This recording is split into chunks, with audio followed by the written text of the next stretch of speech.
Hello, everyone. Welcome to the Ice Cold Takes podcast. I'm your host, Joey DeMeglio, and the first move of the Rangers' long offseason has already taken place as head coach Gerard Gallant and the team mutually agreed to part ways last Saturday. Joining me to talk all about it is Nick Zararis. Thanks for joining me, Nick. How are you? What's going on, man?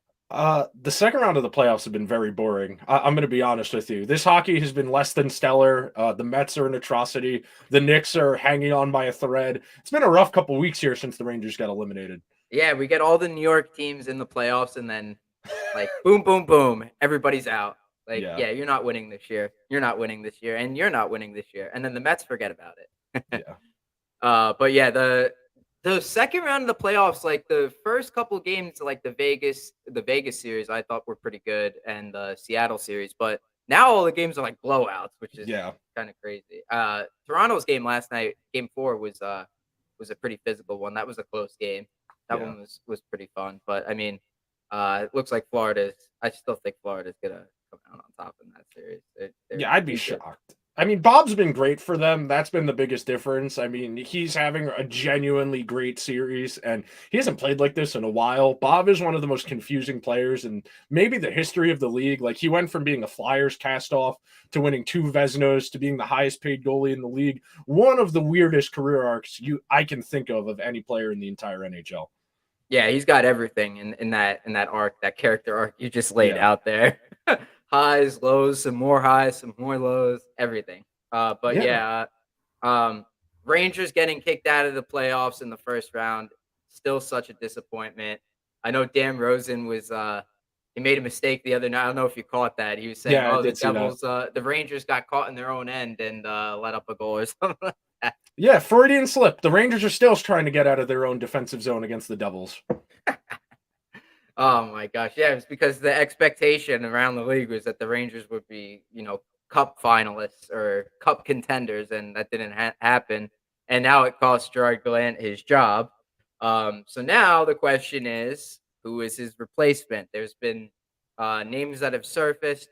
We've already gone through and put to bed the Joel Quenneville rumors. That like happened within like a few days. Like they started the rumors and then stopped the rumors within a couple days, which was nuts. And now it's like Laviolette, Daryl Sutter, Bruce Boudreau, and even Chris Knobloch are the candidates now.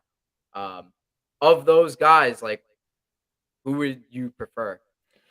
None of the retreads even slightly interest me. The only two retreads I have even slight interest in, and neither is probably doable, are Brunette, the Devils assistant coach, and Mike Sullivan, who, if the Penguins let him go, they would be very stupid to do. But those are the only retreads I could really justify. It's complicated because if you let a coach like Gallant go, most of us assumed they were doing that because they already had the next coach in mind lined up. I mean, Gallant, for his fault, he's got a decent paper resume. He would be the best of the retreads that are available right now. I mean, Daryl Sutter, the way he went out in Calgary, you can't justify that. Laviolette, same in Washington, you really can't justify that. Gallant's better than those guys.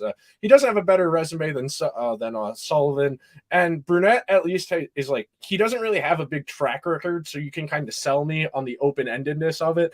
That's the reason Knobloch and Jay Leach, the Seattle assistant coach, at least slightly interest me. Is you don't know what they are. You can sell me on them being a lot better than what the Rangers have had the last couple of years.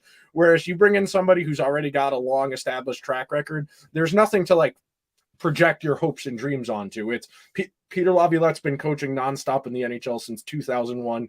He won a Stanley Cup 16, 17 years ago with the Hurricanes the first year out of the lockout. He made 2 cup finals with in other stops in Philly and in Nashville, but it ended pretty badly in Washington. It ended pretty badly in Nashville. He's been fired in season most of the time. The Capitals, they realized they weren't going anywhere this year, so they let him finish the year, but none of these retreads really interest me. If you're going to do something bold, like firing a coach with a decent track record for all his faults, you got to have a decent candidate lined up. And just to bring in another guy with a similar track record to Gallant, that doesn't make sense to me. If you want to go for it, and that's really what the Rangers have to do based on their roster construction, is keep pushing chips in, be aggressive as possible. You got to go with one of these guys who doesn't have a big track record, because at the very least, then you have the possibility of raising your ceiling, that maybe one of these guys can get through to some of these younger guys and the veterans in a way they haven't in a long time. Panarin, Zibanejad, Kreider, they're all like above 30 years old, right? So they're not getting any younger. You have to adapt to today's game. Take a look around the league, like Edmonton, Colorado, Tampa Bay. Their coaches all started from the bottom.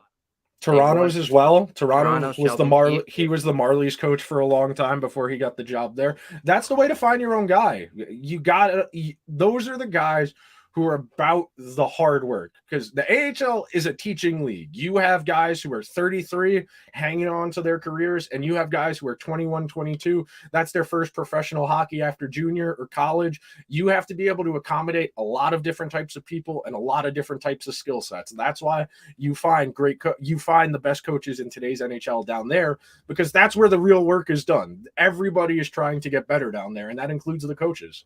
And that's what I like about Knobloch and they're young too, right? So, and if they've played in the league, or if they've played hockey at all, it's sometime within the past 20 years, not the past 40 years. Yes. Compared to like Daryl Sutter or Bruce Boudreau or Laviolette even. Like those guys are more equipped to handle today's game. Like Knobloch, for example, has worked with guys like Connor McDavid, Alex DeBrincat, Sam Reinhart. These are not just like any NHL players. These are impactful NHL players, like top caliber players, like top 30, top 40 players in the league, right? That's a huge stretch. Like, McDavid is easily the best player, right? And then like Sam Reinhart, I don't know where he would be, but DeBrincat's got to be one of the best goal scorers in the league. Yeah, a couple 40-goal seasons, right? And he's worked with.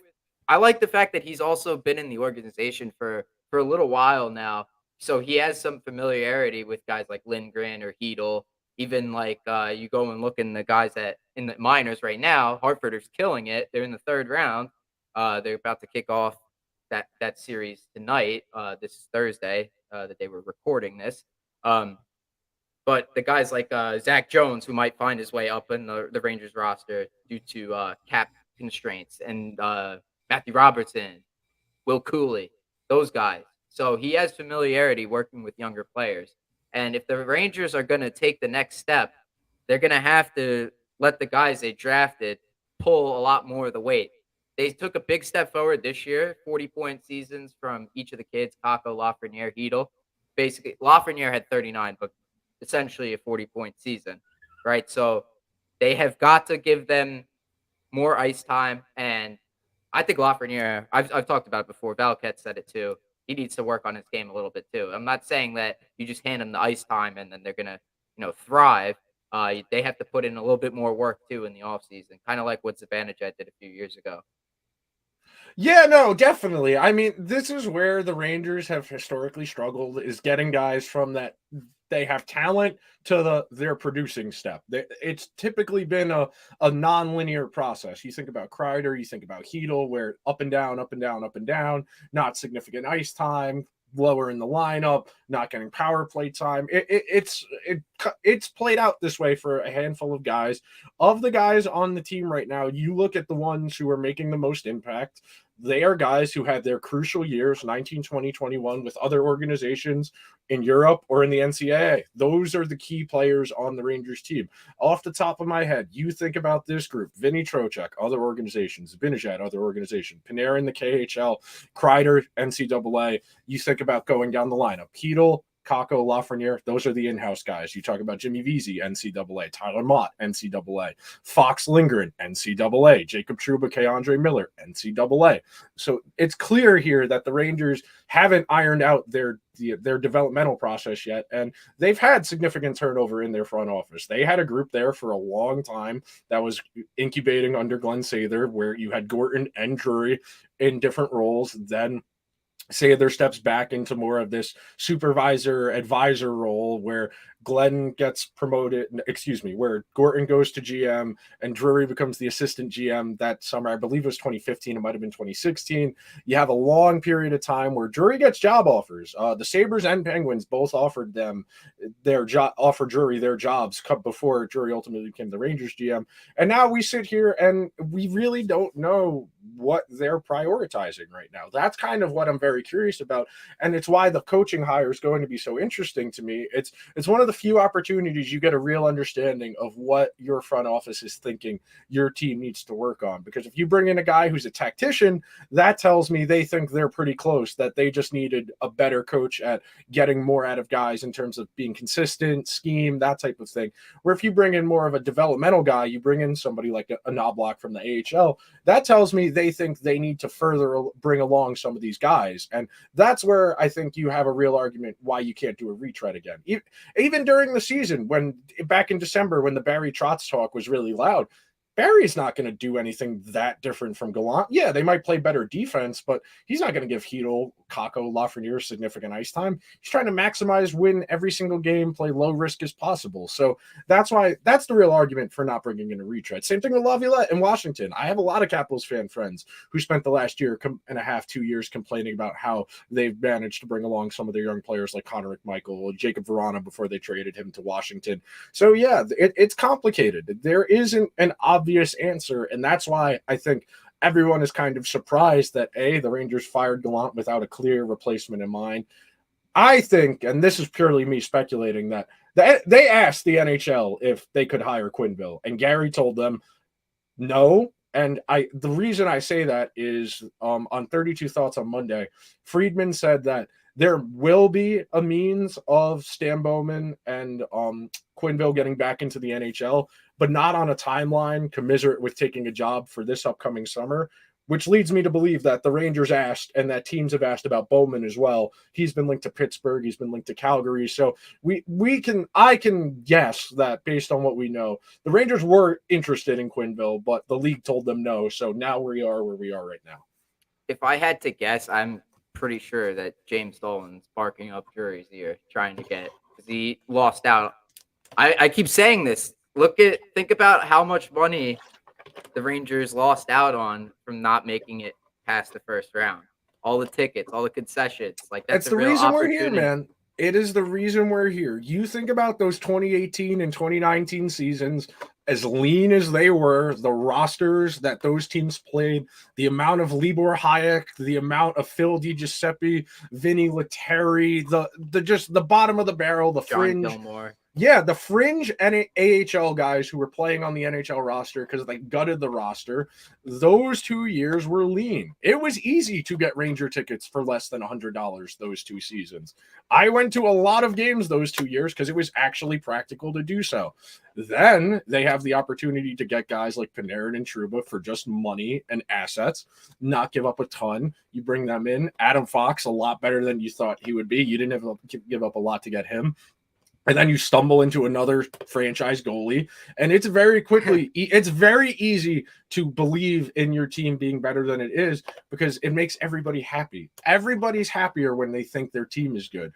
That's not particularly beneficial if you're a front office and you think your team is better than it is because you make bad decisions trying to enhance a roster in ways it doesn't need to be changed. But that's why we are where we are right now. I am firmly blaming the owner for the team's current situation because everything we know about the last 3 years, the way it's played out, has been owner influenced. Patrick Kane is one of the 10 NHL players James Dolan knows. I guarantee you that is the only reason they traded for Patrick Kane after already trading for Tarasenko and Mikkola. That is the only reason Kane was here. It's probably the only reason Quenneville's name was out there to begin with, was that was one of the few people in hockey James Dolan actually knew. Right. Yeah, it's all about the money here. Like you lose out on all of that and you're impatient. That's why Gorton and JD were gutted too. Yep. They were let go and like he didn't want another losing season, right? And then Drury comes in and the team makes it to the conference finals. Now I'm interested to see if Drury can pan out and see, what his team actually is. Like see it for if it really is that good or if it needs work, like with the rebuild aspect of it. because I say on here on this show that it's not done until Kako, Lafreniere, Heedle pull their own weight. And now it's going to be it's not done until they are the guys. Like that's when the building process is done, and that's when those guys, the team is ready to take the step forward because you can't just rely on Zibanejad and Panarin to get stuff done because when they don't come up with it, you don't have a team. Exactly. I say this all the time. This is an old Bill Belichick quote. It's true for the NFL. It's true for the NHL. There are 32 teams in the league. 12 teams eliminate themselves from championship contention the first day of the season. They are not trying to win. The remaining 20 teams, about 10 to 12 of those teams think they have a chance of winning the championship. 5 of those teams actually can win the championship. It's the same thing with the NHL. The Rangers are one of those 20 teams that think they can win the Stanley Cup. They're in the 12, they're in the 5, they are in the 6 to 12 range where if everything breaks right for them, sure, they could, but they are not in the upper echelon of teams in the NHL the way the roster is constructed, where with the skill sets they've prioritized. And you can tell what they've prioritized based on what they've spent money on. What their money is tied up in is empty calorie offense. It is power play specialists. It is leadership. It is intangibles. It is things that don't translate to significantly successful hockey. I mean, I talk about it all the time. What's his name? Corey Schneider did his first round write-up the other day, and I didn't get the chance to finish it this morning, but I was reading it. The single biggest indicator, I think the split of the first round was 6-2 in terms of the 8 series of the teams that gained the zone with possession the most won. Of the 8 series, 6 of the 8 won. The Rangers are an okay to decent transition team. They were a decent cycle team this year. They were a lot better rush-wise last year, and now you're kind of at an impasse where you have put all your eggs in the basket of Zibanejad, Panarin, Trocheck, Kreider. That is the bulk of your team. And then we throw in Trouba and Gaudreau, those 6 guys. That's 53% of the salary cap in those 6 players. And very quickly, you understand why the Rangers are kind of stuck where they are right now and why the coach is going to be probably what defines Drury's tenure. If this hire doesn't go right, there's a good chance Drury doesn't get to pick another coach. There's a good chance if this goes badly, he doesn't get to pick another coach, and we're back to square one 2 to 3 years from now. So, excuse me, this will define his tenure. Mm-hmm. I've also seen, like, going back to the regular season with the Corey Schneider stats, at some point around like March 1st, the Rangers were top 5 in forecheck and rush offense. They were top 5 in both, and they were the most balanced team.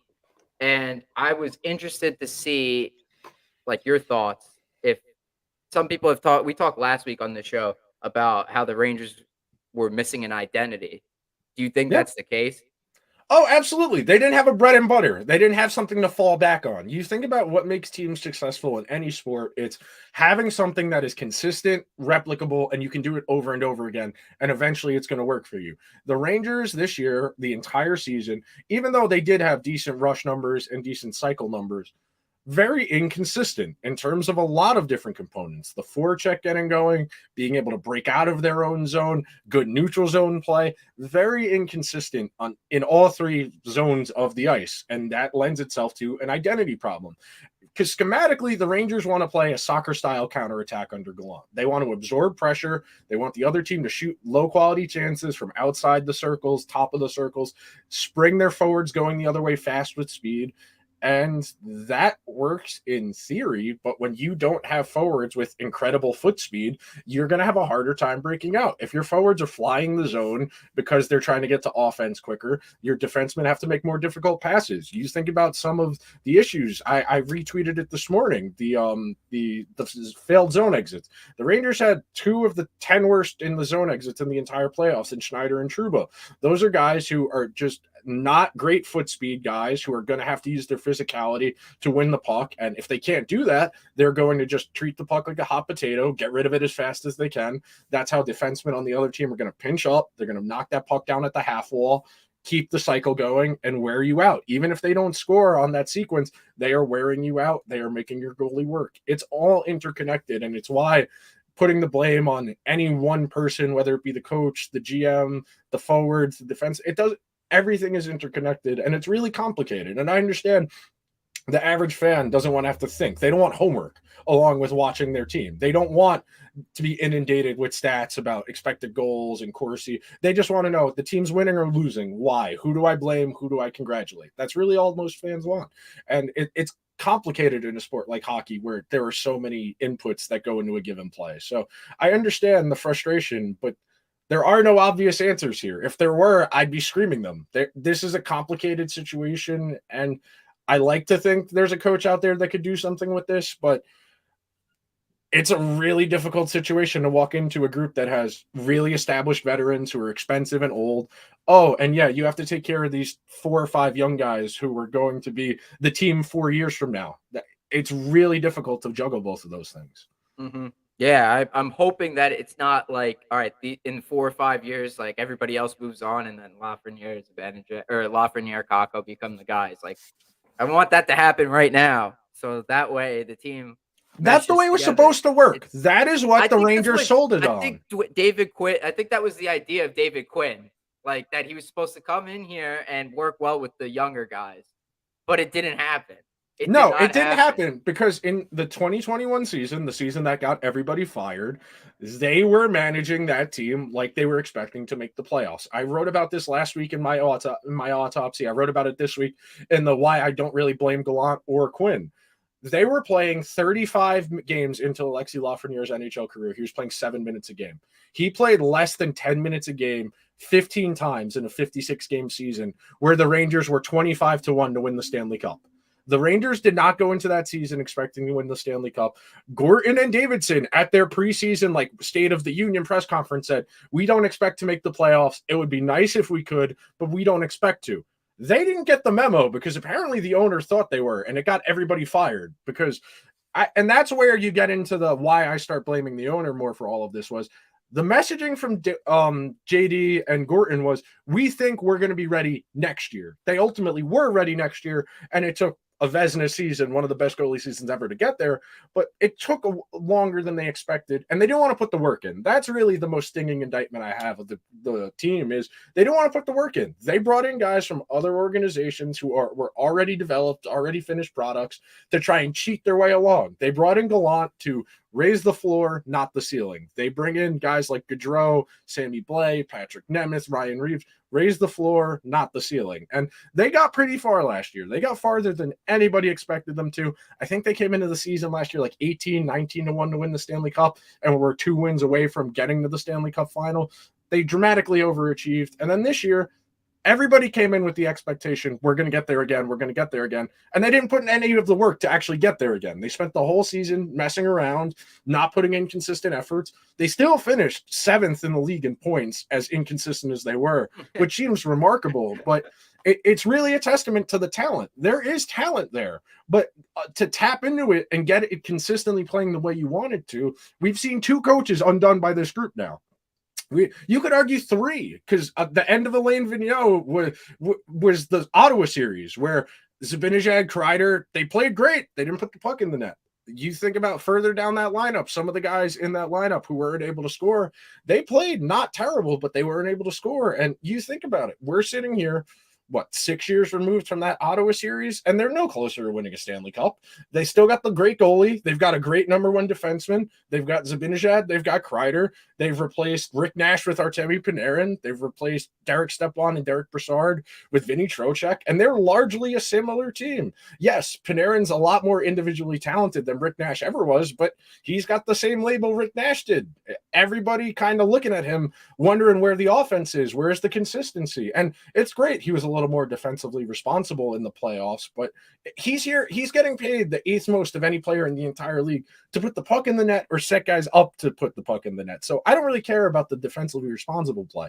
That's really why I'm so I'm not mad. I know before we started recording, you said you were pretty mad.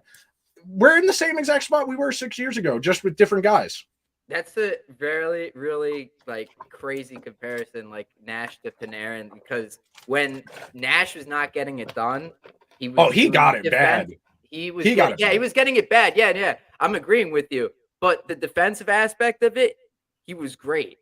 Like he was, Oh yeah, he became a defensive player when he was acquired for the sole purpose of generating offense. Like the yeah. John Tortorella teams are known to be defensive teams that block shots or whatever. We're gonna hold you to one goal against every single game. We're gonna rely on our goaltender, and they got Nash to get more offense. And then all of a sudden, he like completely like switches, flips the script, and becomes a defensive player, like a Yeah, he complete lost. player. He changed his body type a little bit. He was a little bit heavier. He was a little bit slower. He wasn't able to make as many high skilled plays, but he was able to use his hockey IQ to have better positioning and improve his defense. So kind of an evolutionary type thing. Not so much like kind of being pigeonholed, which is how I kind of feel what happened to Panarin, where Gallant was really harping on him to play better defense, and that took away from his offense. I think Rick Nash evolved. I think he got a little bit older. I think he was bigger physically. I think he was a little more developed in terms of hockey IQ and able to do a little bit more defensively. Yeah, it took away from his offense. I mean, his best year as a Ranger, he scored 42. They were the President's Trophy team. He had a good season, and it sucks. It never worked out the way it was supposed to. We're going to be saying the same thing about Panarin 3 or 4 years from now if things keep going the way they are. With what you're saying about the 2017 Rangers and this year's Rangers, where both those teams are at. So like you take where this year's team is at right now, and you compare it to the 2017 team. That was the ceiling for the 2017 team. Like, no, they could have beat Ottawa. They should have beat Ottawa. Okay, yeah, sure, maybe, but like, I don't think they had as much talent as this team does. No, they don't. This team left a lot to be desired. That team was playing Brett Howden on his offside. Not Brett Howden, excuse me. Nick Holden on his offside with Mark Stahl, and that was the second pair. This team playing Keandre Miller and Trouba, infinitely more talented. But again, we're going only as far as the power play and the goaltending can take us because we're not a good team at 5-on-5. They couldn't even make the adjustments this year with the power play. I saw a stat on Facebook. I'm gonna pull it up right now. It's on my phone. There was 2 power play setups. One was 4 right-handers and 1 lefty, and the other was 3 and 2. Right. Yep. And so we've been clamoring for that for years to do that. So setup 1, after the Kane acquisition, the Rangers played with 2 power play setups. 1, Zibanejad, Kane, Kreider, Panarin, Fox. It's 4 righties. Yes. Actually, no, wait, no, it's not. Never mind. Kane's lefty. And then the other setup: Lafreniere, Hedel, Trocheck, Tarasenko, Trouba. Setup 2: Zibanejad, Tarasenko, Hedel, Kreider, Fox. Then the second power play was Panarin, Kane, Trocheck, Lafreniere, Trouba. Setup 1 was 4 for 30, and setup 2 was 10 for 27. So the one that was used the most was that first one, and I have no idea why. No idea why Zibanejad was moved off the left dot. Because they were accommodating Kane. They put way too many eggs in the basket of trying to accommodate Kane in his game. For all of his faults, he's still got the IQ and he's still got the hands. That he's not going to be able to do the transition stuff he used to be.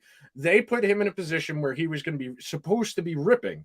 At that circle spot, he was supposed to be firing shots, and he just didn't do that. He was passing, he was funneling pucks on net, looking for rebounds, and it didn't work. They fundamentally altered their power play, which is the most important component of their offense because they struggle at 5-on-5 to score, to accommodate a guy they brought in specifically to put them over the top. And he didn't do what they asked him to do. You saw it. That first week he was here, he skated into Panarin on the power play 3 times. That first week they were both on the same power play unit because he didn't know where he needed to be. It's a lot to ask a guy to come into a situation completely cold and expect him to click. I mean, they gave him a good 4 weeks of the regular season, 5 weeks of the regular season, and he still never looked entirely comfortable his entire time here. Tarasenko at least kind of figured out his role, but they put a lot of eggs in the accommodating Kane basket when in reality they should have been treating him more as a secondary piece. When they acquired him, I wanted them to play him on the third line, or I wanted them to play him with Hedel in the middle of him and Panarin and say, screw defense, go all in on offense. It's not like Panarin Panarin and Kane are going to give you defense anyway.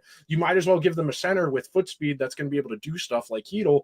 And they ended up playing him a lot with Zibanejad and a lot with Trocheck, which Trocheck doesn't have the foot speed, and Zibanejad doesn't shoot either. The same problem Kane has. So you kind of ran into a redundancy issue, which is something that Ray Ferraro talked about during his series preview for Rangers Devils. Was the Rangers are a supremely talented team. They have a lot of redundant skill sets. They have a lot of guys who do the same thing. And they don't have a lot of diversity of talent. I think that he was also saying at some point this season, Ray Ferraro, about Panarin Trocheck, and I think that's the that right there. I think is right. Like, I think Trocheck is better suited to play with Kreider. Yes, I don't know. Completely. Yeah, even though you go back to like the lines the Rangers had at the very beginning of the season, the first 15 games. Those were the best 5-on-5 results they've had. I have not seen the Rangers in my life possess the puck like they did those first 15 games. No, but it was so damn frustrating that they could never find the back of the net. Remember all those posts they hit and stuff, and like they had their opportunities. I remember Gallant was saying, like, we don't trust the public models. Like, I don't care what the public model said. Like, I could have just not used natural stat trick for those first. I was watching the game. I was watching the games too. Like, 90 or like, let's say 70% of the game was spent in the other team's like territory. That's a good thing. That's so much better than like the previous year where it was the other way around, where Shesterkin was standing on his head and you counter attack and you score a goal, or you draw a penalty and you score on the power play with Kreider's 50 goals. Like, I would much rather prefer that 15 game stretch. They just pulled the plug on it too early. That was the idea behind the lines I wanted to do. I wanted them to go back to Kreider, Zibanejad, Kakko, because that's the best line they've had in years. I wanted them to run Tarasenko I wanted them to run Hedl with Panarin and Kane, and then I wanted them to run Trocheck with Lafreniere and Tarasenko. And I feel like those lines are a little bit more balanced. They complement each other's skill sets. But here we are. It's the middle of May. There's no Rangers hockey, and we have this entire summer to complain and speculate and hope it doesn't go horribly bad this summer. Yeah, and now the Rangers have like a sliver of cap space to resign. Exactly the cap space, it's $11,762,917.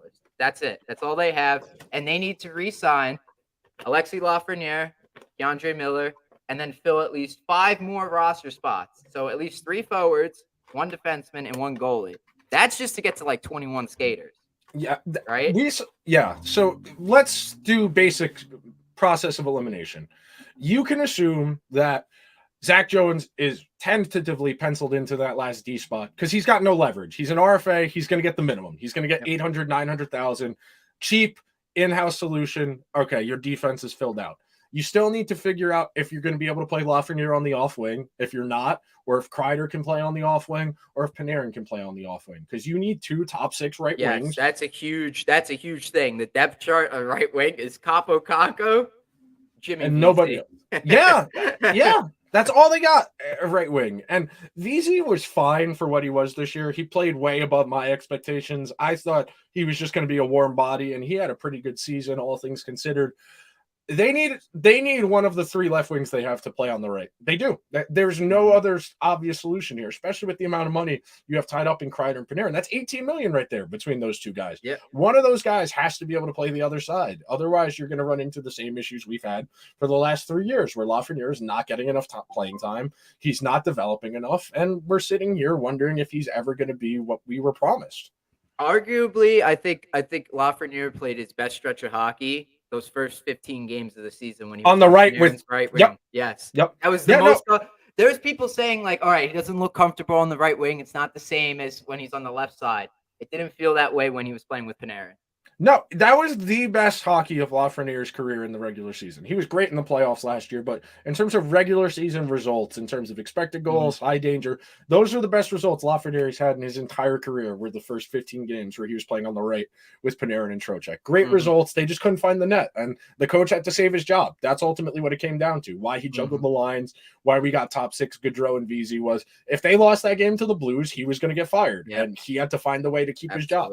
Absolutely. I completely agree with you. He was That was when it was at its boiling point right there. Yeah, Right because there. the Saturday night they lost the bad game to the Blackhawks, and then that Monday they played the Blues.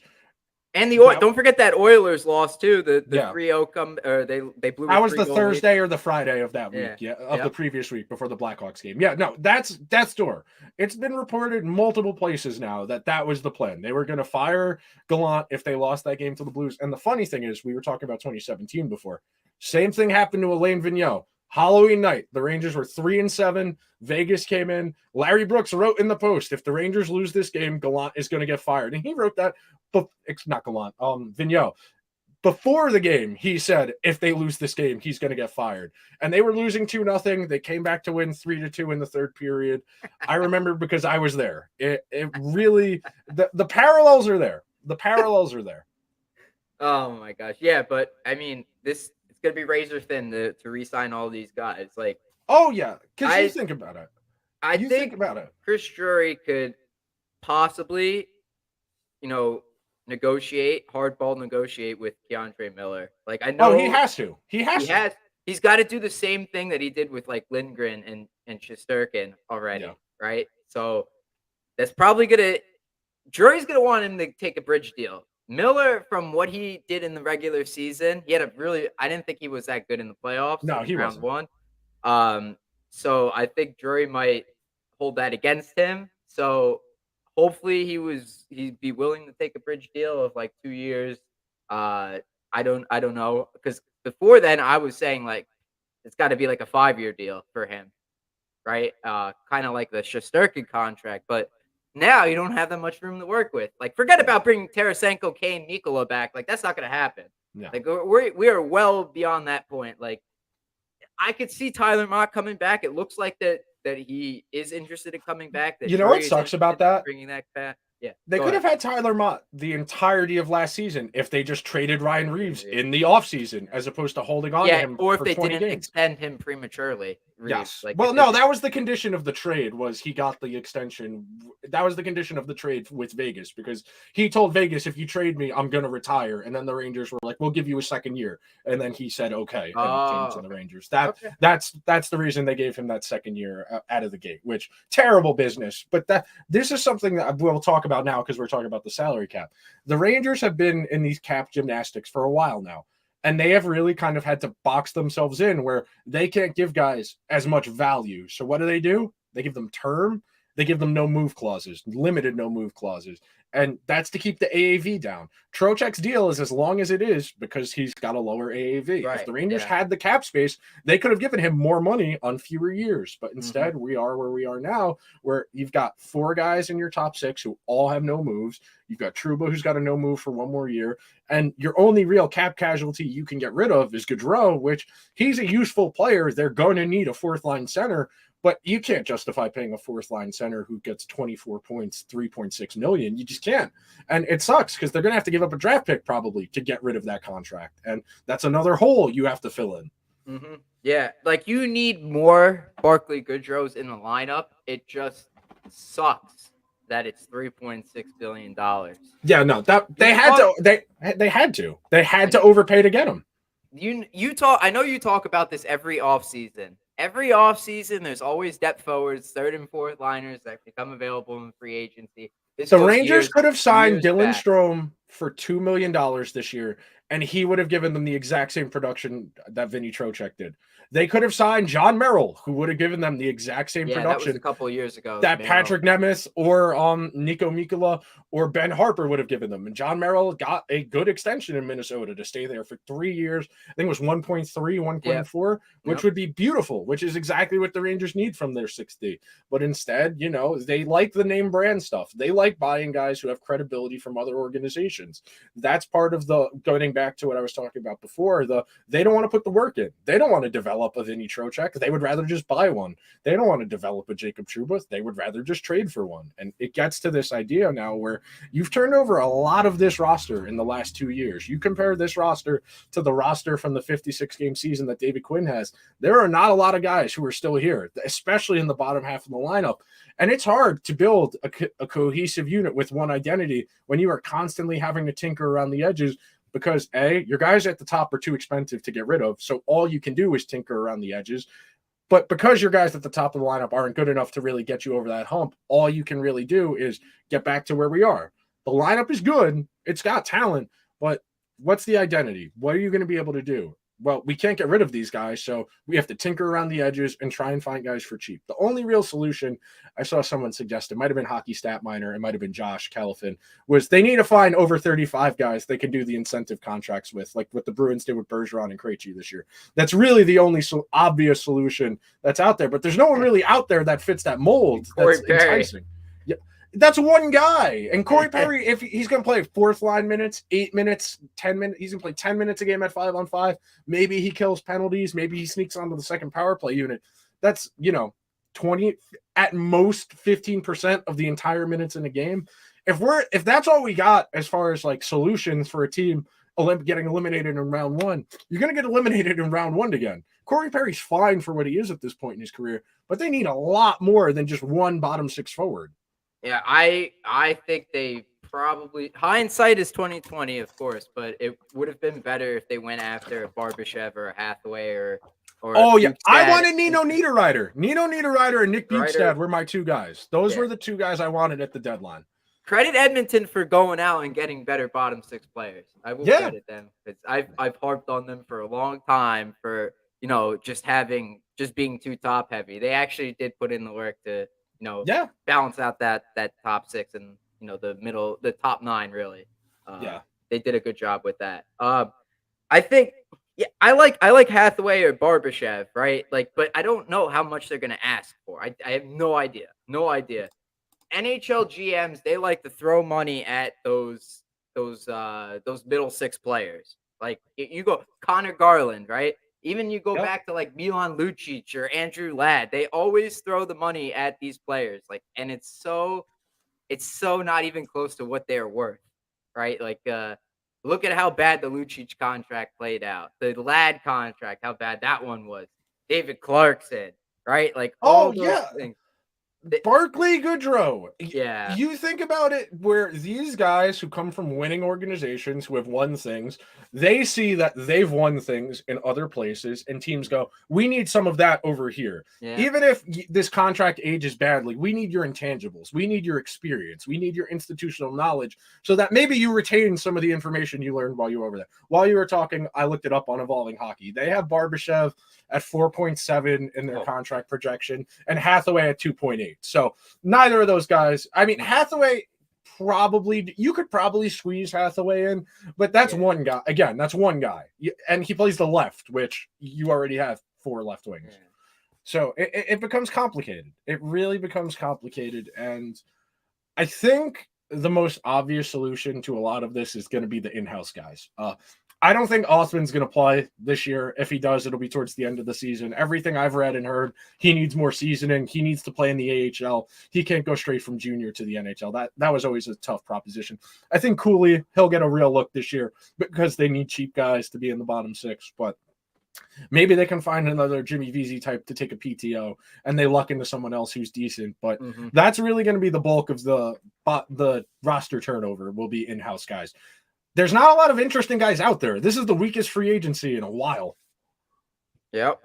I'm gonna agree with you on that in-house solutions. It's gonna be Robertson, it's gonna be Cooley, it's gonna be Zach Jones. Those guys are gonna have to, come up, and which is why I like the idea of bringing in Knobloch, because I don't want another old head coach, like an old boys club coach, because then you're just gonna have the same damn thing. Exactly. Is anything really going to change if you don't adapt to today's NHL? The Devils are fast. If you just keep going with the same these players can't dump and chase the puck, right? They don't have the foot speed to do it. They're not like Carolina. They don't have the will to do it either. It's one thing to get there. Mika Zibanejad don't want to do that. Chris Kreider does that when he wants to. Panarin does that when he wants to. Trocheck does that when he wants to. It's one thing to be able to do it. It's another thing to actually want to do it, which we've seen the Rangers repeatedly not do. They don't have They don't have the tools to be that forecheck heavy offense as Carolina is. So like transitioning to like going back to like the free agency thing.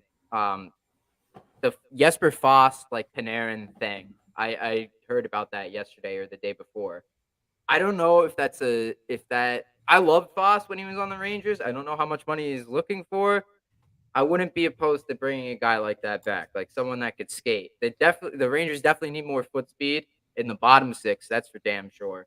Uh, the top six, that's a strategy. Like that's got to be like whatever coach they bring in's got to fit those players' style. I don't know which of the available coaches like Laviolette, Sutter, or Boudreaux fit that, but I don't know. Those guys don't move the needle for me. Knobloch does because I go back to my point. Like the Jay Woodcroft, Jared Bednar, and John Cooper all started in like the ECHL, the AHL, something like that. You know, that those places, right? They all faced adversity too, right? Like they all got to that point where it's like, you know, we're at a point where we need to be able to get over the hump. It was the second round for the Avalanche, right?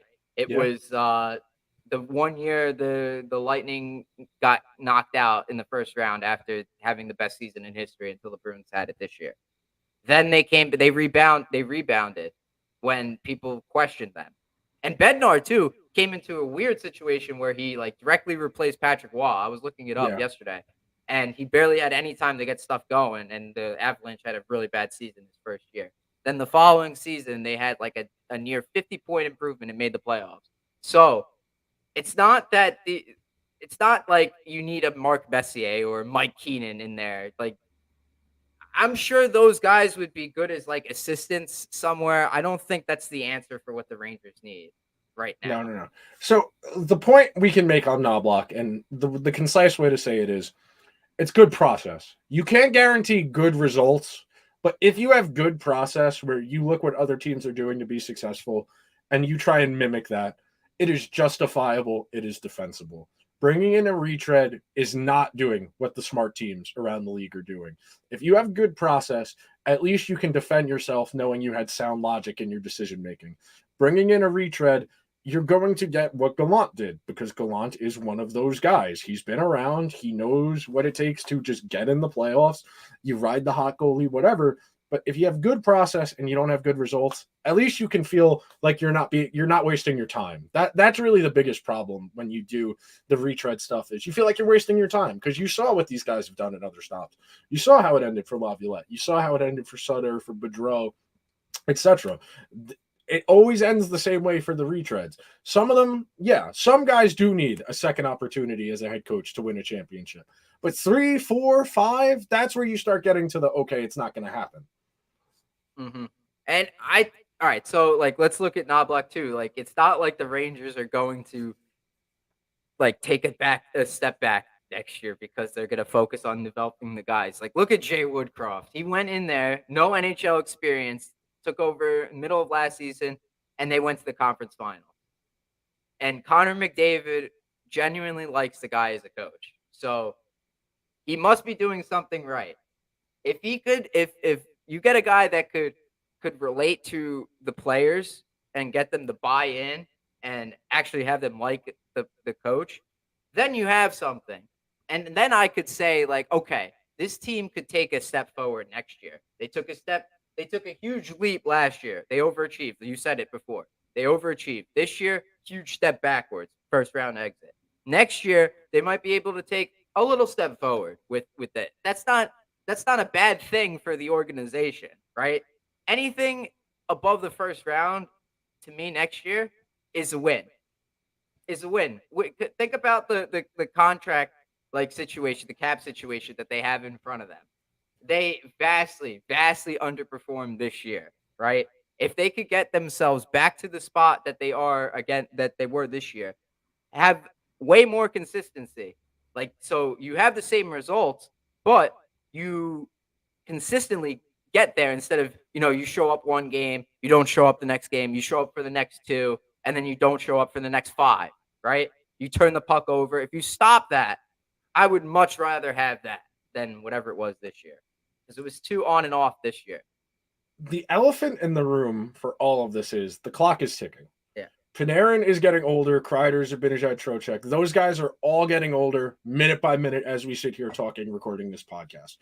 Every minute you wait because you need to find the right coach, you need to figure out the margins, you're losing effectiveness from your most expensive players. And Andrew made the point on Liberty Blue on Monday that the Rangers could become the Jets very quickly, where you have Scheifele, Wheeler, and you have really talented guys. Scheifele and Wheeler are decent hockey players. You have Pierre-Luc Dubois, you have Kyle Connor, you have Josh Morrissey, you have the elite goalie. But at a certain point, those older guys, they stop playing defense altogether. They only focus on their offense, and you start becoming an empty calorie team where you have to score every other power play, every fourth power play if you really want to have a chance, because you're not good at 5-on-5, because you have an older group who has to make the conscious decision. Well, if I try now on defense, I'm not going to be able to try hard on offense because my body physically cannot do it anymore. Mathematically, you're most valuable as a player from 24 to 27. Your counting stats are at your best from 29 to 31.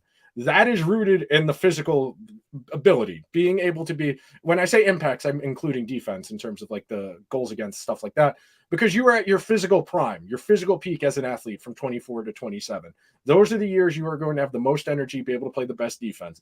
As you get older, your defense starts to deteriorate. It is part of the reason Panarin's value has gone down the last 2-3 years.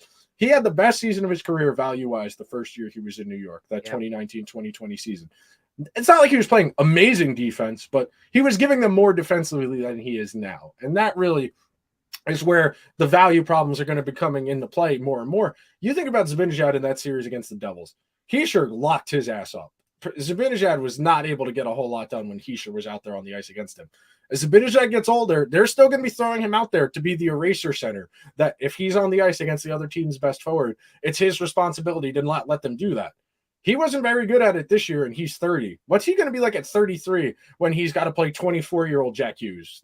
That's really what it comes down to, and why the Rangers are in such a difficult position, because your core is old, and then your young guys are unproven.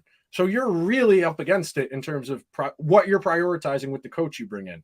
I have yet to see anything that indicates the Rangers are looking at it the way that you just laid out. But go ahead. Oh, yeah, no, because the Rangers don't plan. The Rangers they go from fire to fire, putting out the fire. The perfect example is the salary cap management of the last year and a half. You knew you were going to be in a position to add guys at the deadline. They weren't doing the paper AHL stuff in the fall of this year. They were rostering 23 guys and not accumulating cap space. Those little things, because they were trying to win every single game early in the season because they were struggling. They were not planning ahead. The 16 skater games when they were waiting for Kane to get here. All of that stuff tells me that they're not planning ahead. They brought in Trocheck. Trocheck's a good player. He does not fit anything remotely the way Gerard Gallant wants to play hockey. He does not fit the skill sets of the guys around him.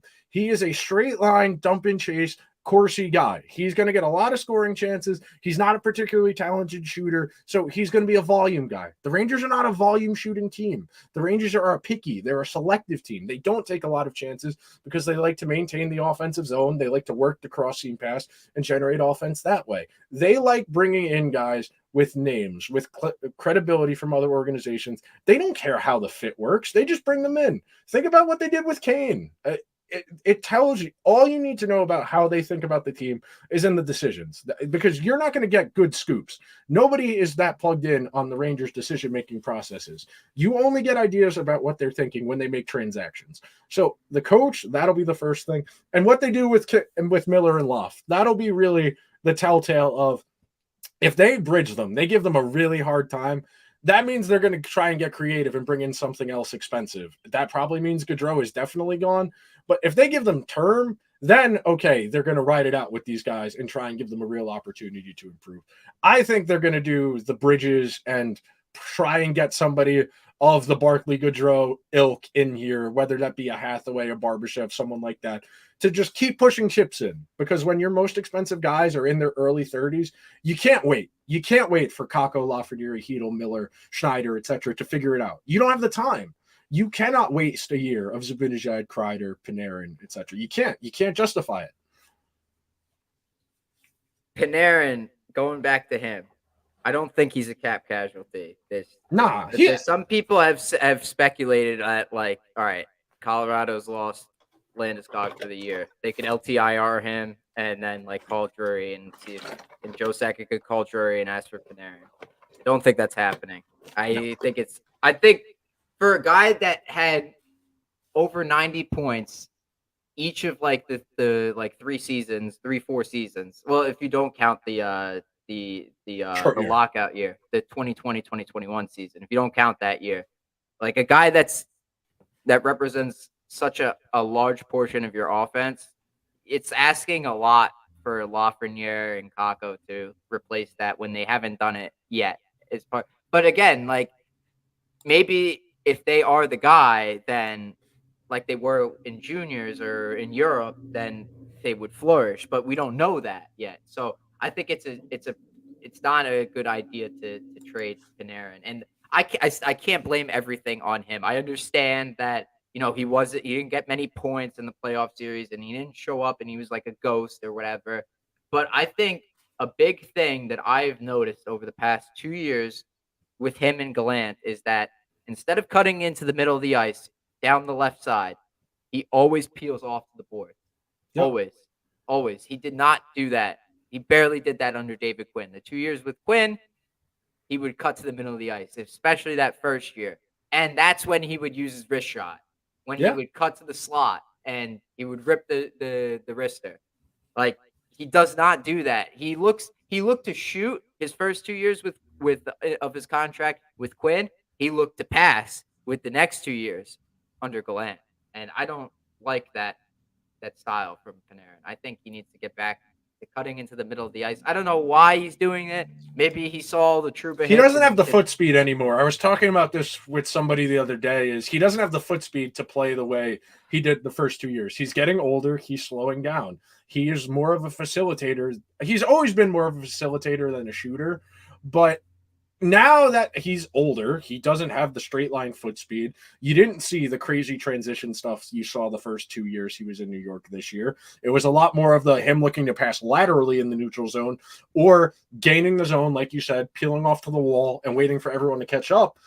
He's a decent skater. He's never been elite straight line speed, but he's always been a decent skater. But now you can tell he's changing his game as he's getting older. He's trying to facilitate more because he feels he can't make that play cutting to the middle. He shoots less because he either A, can't get to areas he feels like he can shoot from, or B, he's being actively told, hey, facilitate more. It's the way I'll lay it out is very simple. He took less to come here. He's the 8th most expensive player in the entire league. He's got a full no move. The Rangers have the 2 times he's been kind of in the center of fire where they gave him the 2-week leave of absence, no questions asked. They spoke out against the Russian government. Then when Tom Wilson ragdolled him in that game, again, they issued the most stinging statement against the Department of Player Safety ever. The team clearly values him immensely. He is one of the key components of the marketing, the allure. He's one of the stars, etc. The teammates like him. They value him. Even though he didn't have a great playoffs, it's a lot easier to get rid of a coach than the 8th most expensive player in the entire league. And that's why we are where we are right now. Yeah, I cannot place all the blame on Panarin. You said at the very beginning of the show, it's collectively as a team, they did not produce. They failed to show up. Like, you can't point fingers at like one particular guy. Like, collectively they collapsed. They didn't have it. They just didn't have it. The Devils were the better team and they lost. And now they have to pick up the pieces and make themselves better next year. And that's the interesting thing. I want to see how what they do with the coach, because I'll agree with you. Like, where they go with this coach is going to be really telling of what direction like they really think they are, like or where they are right now as an organization. How far along in this process they really are. Because if they go with a guy like Knobloch, then it's like a message to the kids: come on, you're coming out, you're coming with us for the ride with these 30-year-olds, with Zibanejad, with the Kreiders, with Panarin. They go with the Sutter. They still think those 4 guys that you mentioned are going to lead them to the promised land. I don't think those 4 guys are going to be enough to No. lead you to the promised land. You They're need good. a lot more than 4 guys. You need a Yeah. lot more than 4 guys. That's been the Rangers' issue all this in the last 2 years is they don't have enough guys. They've got a decent top 6, and then what they've treated the kids' production as like a throw-in. Like whatever they get from them, they'll take it. They haven't made it a priority to get the most out of them. Which is why a guy like Knobloch having Yes. that perspective adds that aspect to it. So like they wouldn't even have to do any work to like change the development staff. They would just need to put Knobloch there. Or you'd add in a couple good assistant, like a veteran here and there or whatever. I don't know who's available, like that wants to be an assistant coach, but you throw them in there and there you go. Like Knobloch is going to, prioritize that. I have faith that he would because he's worked with talented players before, whether that's in the juniors or if that's in the AHL. Even when he came up into the NHL, the Rangers looked so relaxed under him. It was only a few games that he was there, but they looked so See, the relaxed. counterpoint to that is you were in high school. You remember having a substitute teacher and nobody being that stressed out about having a substitute teacher. That's the pushback on that. It was 3 games. I can't take 3 games in a fake season with no fans in the crowd particularly seriously. That's a good point. That's a good point. Very good point, actually. But I mean, I like the fact that he's young too. I'm in on him or Jay Leach. Those are the only 2 candidates I'm even remotely interested in, and they're both Dave Haxtell assistants. Have experience as Dave Haxtell assistants. Which, if you've watched the Kraken this year, volume team, which again I don't think that's well situated to the Rangers' talent. They are not a shoot first group. They are going to overpass, and it's going to be difficult to get them to break the habits they've had for a long time. It's going to be very frustrating. It's like the same. Yes. They've done it for years, like where they overpass, like they have the open net and they just decide to give it to the teammate. I can't stand that. I can't stand that. They're picky. They're overly selective. They generate dangerous chances, but because they don't make a lot of total chances, they're never going to have great underlying numbers. Mm-hmm. In a vacuum, the way the Rangers wanted to play makes sense for the talent they have. Picky on offense, very passive on defense. Encourage the other team to take bad shots, go the other way with speed. Then once you get there, take your time, pick apart the defense. It all makes sense in a vacuum. But because you couldn't get them to execute the way you wanted to play, you got the clunky, disjointed mesh you got this season. We'll have to see. We'll have to see what's going to happen. I think if you want to lay out a timeline or an order or a list of what's going to happen first, I think the coach comes first, and then any decisions regarding cap space comes after that. Yeah, no, definitely. That's going to be part of the process is them sitting down with different candidates and talking like, so we want you to focus on this, this, and this. What would you do to facilitate that? Once we know who they've talked to, which we still don't know if they've talked to anyone yet, it's been pretty clamped down in terms of information of even who they're considering talking to. I know some of the candidates they probably want to talk to are still in the playoffs, which is why we probably haven't heard anything yet. But yeah, we'll know soon enough. I can't imagine this is going to drag on that long unless they really have their heart set on somebody who's going deep in the playoffs. Yeah, and like Knobloch is currently in the conference finals for the AHL. So yeah, you're not going to hire him right away, right? So you got to wait and see. Hopefully they win the championship down there. That's pretty crazy that the Wolfpack haven't made the playoffs in years, and now they're in the 3rd round. Hey man, hockey's a weird sport. Yeah, quite a turnaround there. Hopefully they could get it done. That would be sick. I was checking out the roster. I think Adam Sikora is like on that team now. And yeah, he came over from Europe a few weeks. I want to say like the first week of May, last week of March, April. I mean, something like that. Yeah. Yeah. So hopefully he gets in a couple of games so I can see. I'm gonna try and watch the game 1 of that 3rd round is tonight at 7. I think I was checking it out. So I'm interested to see that. I haven't watched an AHL game ever, so. I got to make sure to tune into that. But anyways, Nick, thanks so much for doing this with me. Really appreciate it. Hopefully we get some clarity on where the Rangers are at and like soon. Yeah, definitely. That's the dream, man. As long as, like I said before, if you feel okay about the process, the results, you'll see when it happens. If the process is bad, then we can start to panic. Mm-hmm. And hopefully the Mets get their shit together. It'd be nice. It's a little early for baseball. Memorial Day's 2 weeks, 3 weeks away. That's when you can start to worry in baseball. Yeah. Memorial Day, All-Star break. Yeah. All right. Let's wrap this one up.